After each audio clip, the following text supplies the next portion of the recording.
কি বাবা, তুমি এভাবে দৌড়াচ্ছ কেন? কোথাও কি যাবে? আমাকে একটু ফার্মেসিতে পৌঁছে দিন না, আমার আবার অবস্থা খুব খারাপ। ঠিক আছে, তাড়াতাড়ি উঠো।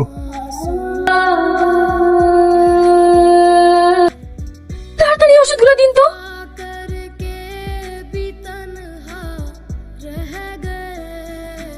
আপনার 950 টাকা হলো।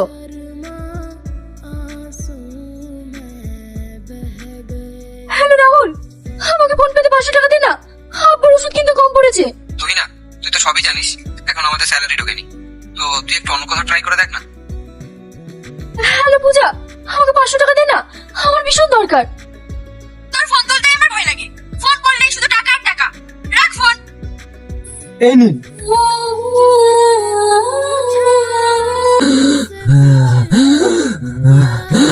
বাবা, এই তো ওষুধ নিয়ে চলে এসেছি। তোমার আপনার তো অবস্থা খুবই খারাপ, এখানে রাখা যাবে না, এখানে রাখলে বিপদ হয়ে যেতে পারে। তাড়াতাড়ি হসপিটাল নিয়ে চলো। তাহলে একটু ধরে।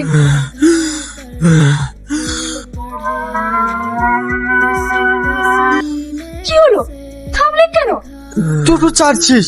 তাহলে এখন কি হবে? তুমি কোনো চিন্তা করো না, এখান থেকে হসপিটাল 1 কিলোমিটার। তুমি তোমার আব্বাকে ধরে বসো, আমি ঠেলে নিয়ে যাচ্ছি।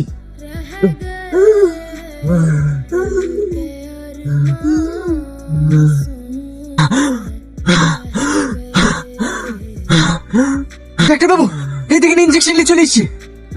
হ্যাঁ দিন, আপনারা 10 মিনিট অপেক্ষা করুন, তারপর দেখছি কি হয়।